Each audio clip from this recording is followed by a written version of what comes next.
Dante's Boxing Nation, what's going on, guys? You know, before I even start, let me say this. These subjects are very close to my heart. These are very touchy subjects right here.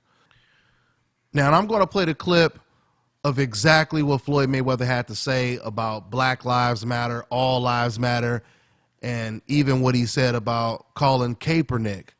But before I do, let me just go ahead and say this. So yesterday, I was actually doing a video, a Floyd Mayweather video, quoting what Floyd Mayweather had recently said about Gennady Golovkin exposing himself against Kell Brook. While I was doing that video, Fred from Barbershop Conversations, he was calling me. So I didn't answer the phone because I was doing the video. Now, once I finished doing the video, I called up Fred, and Fred was like, man, did you hear what Floyd Mayweather said? I said, what you talking about, the Gennady Golovkin, Kell Brook situation? And he was like, nah. He went in on Black Lives Matter. He started talking about All Lives Matter. He started dissing Collin Kaepernick. And my initial reaction was disappointment, obviously. I said to Fred, you might not remember this, but I remember when Michael Eric Dyson, the professor, he interviewed Floyd Mayweather on HBO. And Michael Eric Dyson, he gave Floyd Mayweather every opportunity to expose the racial double standards that he deals with HBO's Jim Lampley, Larry Merchant, every time he fights on the network. This was immediately following Larry Merchant threatening to kick Floyd Mayweather's ass after the Victor Ortiz fight, right? So years and years of racial double standards that Floyd Mayweather dealt with on HBO, Michael Eric Dyson, he asked him the question. And Michael Eric Dyson, he sets the pitch up for Floyd Mayweather to knock the ball out of the park with an answer. Michael Eric Dyson, he said, Floyd, we know that racism still exists. Do you think racism is what shapes the perception of you? And Floyd Mayweather, surprisingly, after Floyd Mayweather had already talked about racial double standards in the past, Floyd Mayweather, he basically said no. It's just people that don't know nothing about boxing. And I'm paraphrasing, but this is pretty much what Floyd Mayweather said. So that was the first time Floyd Mayweather said something that I totally disagree with. And then it was the second time when Donald Sterling was exposed as a white supremacist, a straight racist. And Floyd Mayweather surprisingly came out. Even the NBA had deemed Donald Sterling as a racist. And Floyd Mayweather, he came out and he said, hey, I don't know if he's a racist. He's always been a nice guy to me. I met him and he's always been nice to me. That was the second time I completely disagreed with Floyd Mayweather. There's no way you could defend or justify a white supremacist just because he was personally nice to you. That's like basically saying if Donald Sterling called some black guy standing next to you the N-word, but he says, now that's why I like you, Floyd, because see, you're not like that N-word monkey over here. As long as you don't act like him, I'll never call you that, Floyd. I mean, that's pretty much like what Floyd Mayweather was saying. He was saying, hey, he's been nice to me. I mean, hey, he might have lynched a couple black people. He might have did whatever. But all I know is he was nice to me. A slave master can be nice to you. A guy can kidnap your daughter and be nice to her, extremely nice to her. He could have her hidden in the basement for 18 years and he could spoil her to death. So would you say that exonerates this man from being a criminal? No, right? You would still consider him a criminal at the highest level. So, I'm just rambling on. I expected to get into the clip a lot earlier than this, but, of course, you know how this goes. Let me go ahead and play this clip. There's a lot of clips that I want to play relating to what Floyd Mayweather had to say. Now, I may or may not do some more commentary. If I don't do it on this video, I'm going to do it on a part 2 because there's a lot to say when it comes to this situation. Before I play this clip, let me just say one more thing. I want people to really understand this.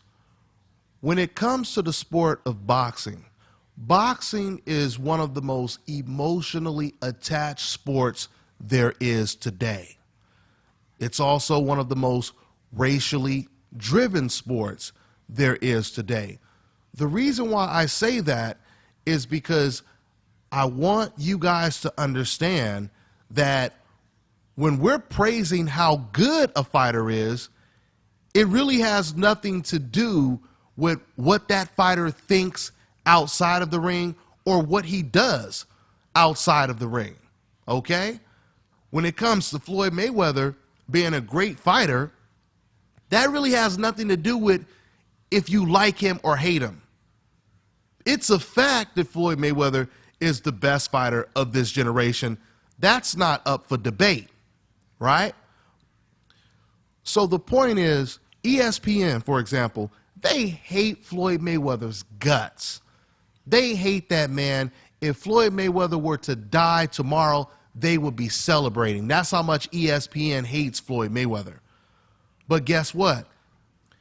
As much as they hate Floyd Mayweather, they still have Floyd Mayweather rated #1 as the best fighter in the last 25 years. So once again, your emotions really has nothing to do with stats and numbers. Let me give you another example. Sergey Kovalev is a racist. And just like Donald Sterling, Sergey Kovalev is a nice guy. But he is a racist. When I interviewed Sergey Kovalev, very nice guy.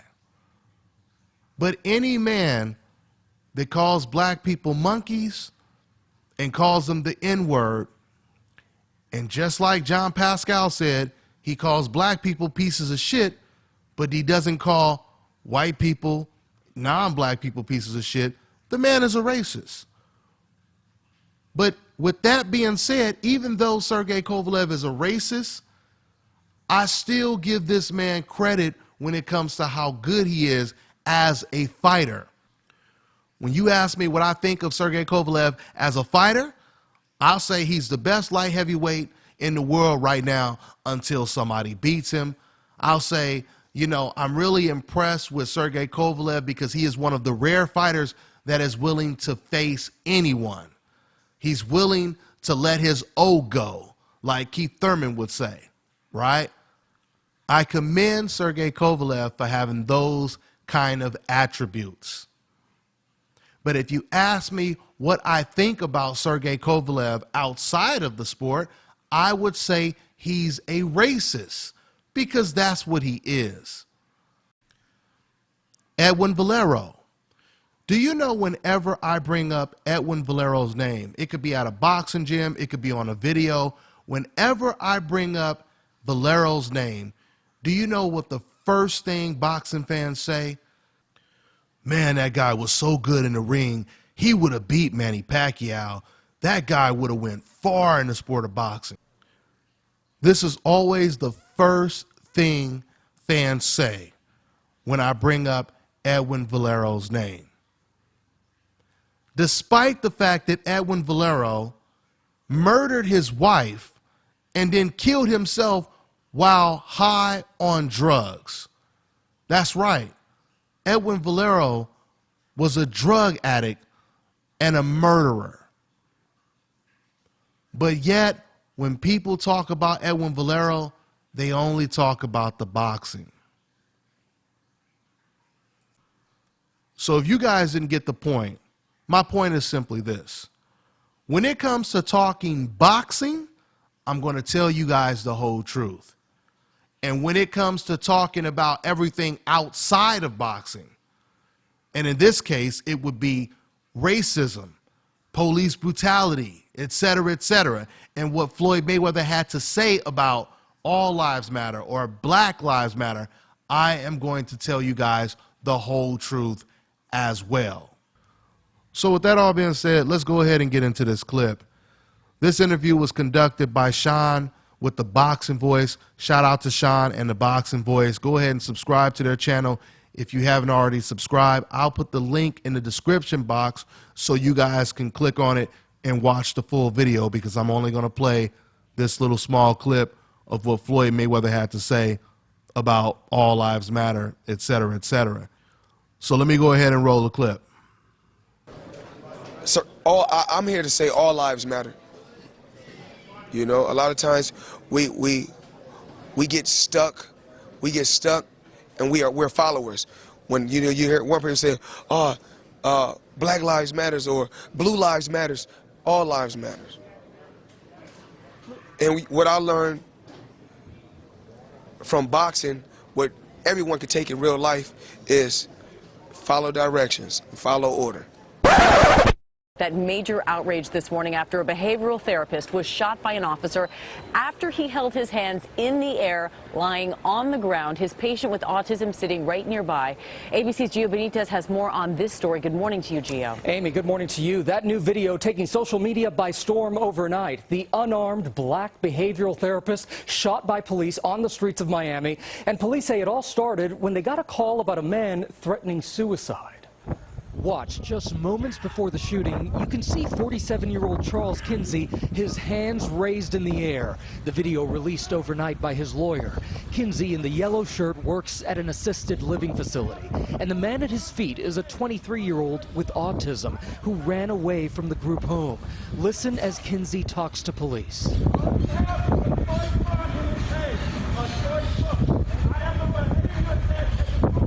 Kinsey even tries to calm the young man with autism.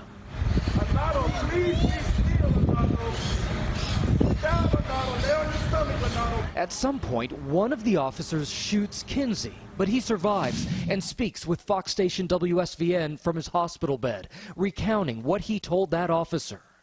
And I'm telling him again, sir, it's no need for a firearm. I'm unarmed.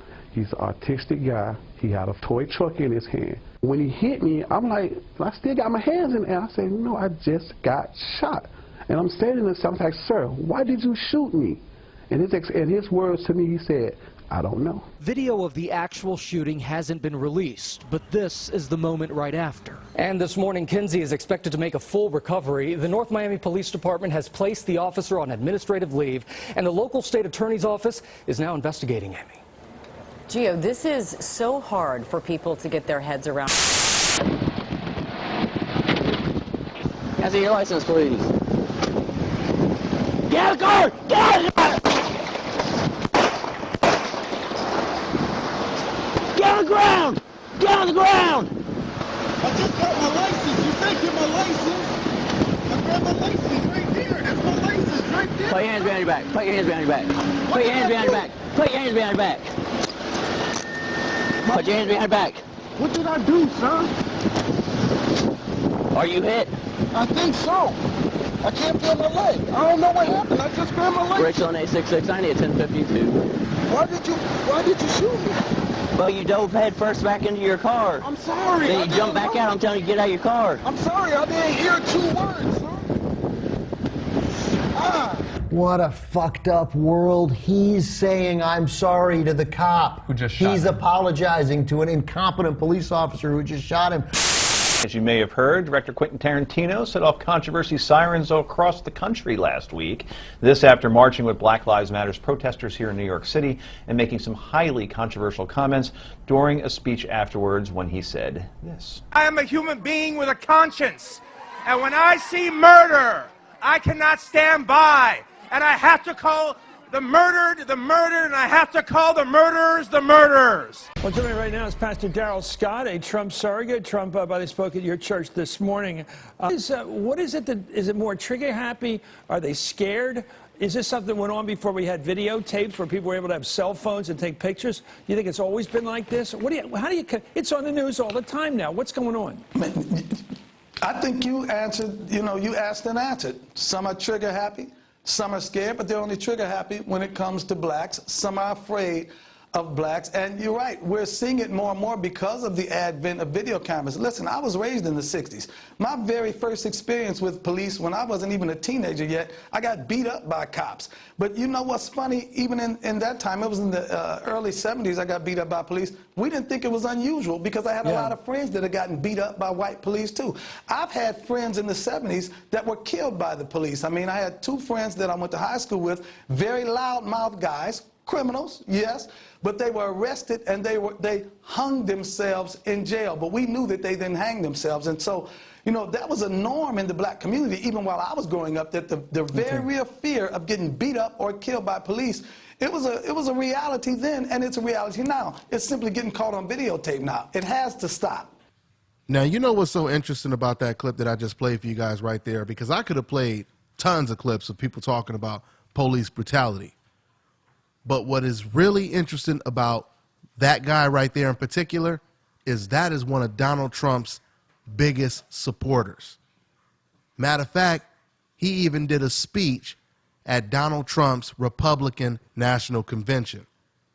And he acknowledges the problem that we have in this country with racism and racial police brutality. What do you think of Colin Kaepernick protest? I'm Floyd Mayweather. Kaepernick need to try to get the starting job. Stand up and get the starting job. That's what he need to focus on. But I can't knock him. If that's what he believe in, and the people stand behind him, so be it. He got the #1 selling jersey, so it's obvious he's doing something right. Now, let me go ahead and stop it right there. Now, like I just told you guys, that was just a small clip of the full interview. You guys can watch the full interview by clicking on the link in the description box. But let me go ahead and speak on what Floyd Mayweather was just talking about. Now, speaking of Collin Kaepernick, what doesn't make sense to me, what I really don't understand when it comes to Floyd Mayweather, is unlike Collin Kaepernick, Floyd Mayweather has absolutely nothing to lose. He has nothing to lose. He doesn't stand to lose any endorsements. He has nothing to lose. Colin Kaepernick and other football players, they have way more to lose. Matter of fact, they have everything to lose. And Colin Kaepernick is still fighting for the injustices in this country. Colin Kaepernick, he risked the opportunity of starting on his team as the lead quarterback. He can lose endorsements. He can lose so much. But once again, Floyd Mayweather has nothing to lose. On top of Floyd Mayweather having nothing to lose, when you really think about it, it actually benefits Floyd Mayweather to speak the truth unapologetically. Because when you look at Floyd Mayweather's track record, no matter what role Floyd Mayweather plays, the good guy, the bad guy, he is still hated. Because at the end of the day, all these fans, they see is skin color. They see a black man with power who's dominant. They don't want him in that position. So it doesn't matter what role Floyd Mayweather plays. And we've seen this in the Manny Pacquiao fight. When Floyd Mayweather fought against Manny Pacquiao, Floyd Mayweather was on his best behavior. He wasn't talking shit. He tried to be as humble as possible. It was Manny Pacquiao that was contradicting himself left and right. But who were they hating on? They were hating on Floyd Mayweather. So that proves that the people who said they hate him because he talks a lot of shit, we know that's not true. Because Floyd Mayweather said, you know what? Okay, I'm going to try to conform to what you want. You don't want me to talk shit? You want me to be quiet? You want me to be humble? You want me to be like Manny Pacquiao? Okay, I'm going to be like that. They still hated him, right? Canelo Alvarez, he's ducking Gennady Golovkin, and everyone knows that. He vacated his belt, so he didn't have to fight Gennady Golovkin. Now, despite the fact that you have even Mexican trainers and boxers that have criticized Canelo Alvarez for his actions, like trainer Robert Garcia and his father, Angulo, Orlando Salido, Jesse Vargas, and the list goes on and on and on. Despite all of this, when I criticize Canelo Alvarez the same way because I don't have the complexion for the protection, this is when the racist decafs, they play the race card. And they will call me racist, or they will call any black person racist that even thinks about criticizing Canelo Alvarez, right? Now, but what's so funny is this is when it gets really comical. When Floyd Mayweather does the complete opposite of what we're doing and tries to come to Canelo Alvarez's defense, then he gets more backlash than I do, because now the same fans that are always defending Canelo Alvarez, once Floyd Mayweather tries to defend Canelo Alvarez, they say, oh, this is why I don't like Floyd Mayweather. Why would you tell somebody to duck? That just shows you what type of coward Floyd Mayweather is, teaching someone to duck, right? How ridiculous is that? You're not going to talk about the actual guy, Canelo, who's ducking.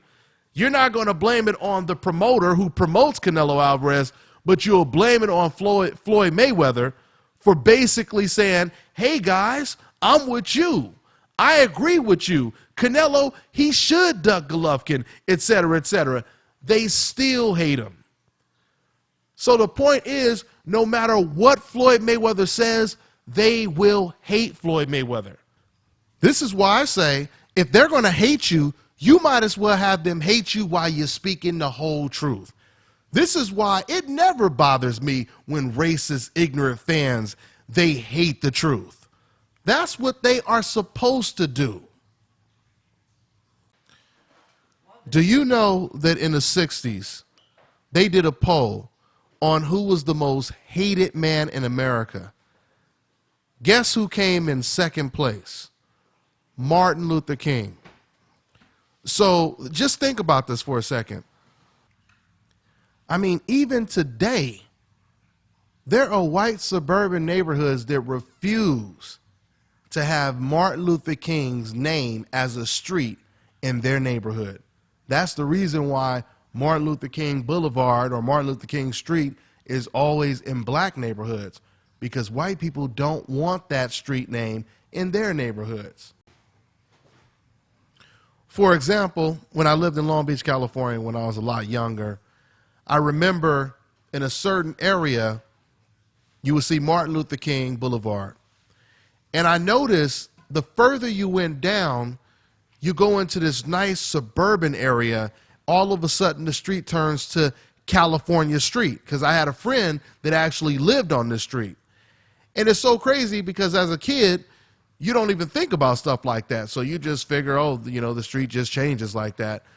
But as I got older, then I started to realize why the situation was the way it is. This is also the reason why, even to this day, you still have people in America that oppose the fact that Martin Luther King is a federal holiday. Think about that for a second. Think about that for a second. A man that was voted as the most hated, number 2, the most hated man in the nation, still to this day does not receive the type of respect that he deserves. Just think about that for a second. Why conform and they still hate you? It doesn't make any sense to me. This is why I always speak the truth. I don't care about people who hate the truth. Once again, man, you're supposed to hate the truth. That's what the devil does. The devil hates.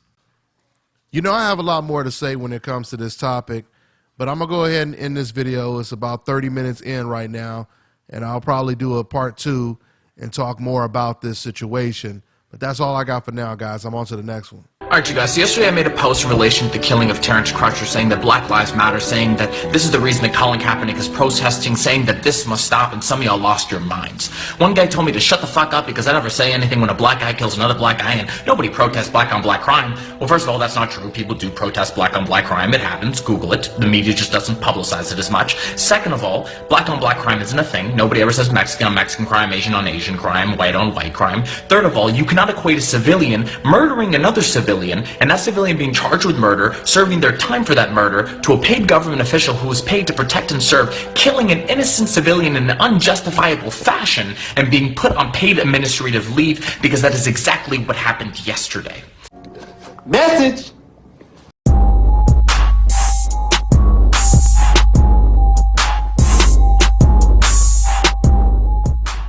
This is what we seen back then, right? So back then, they were just called a mob of white people. Today, they're called All Lives Matter.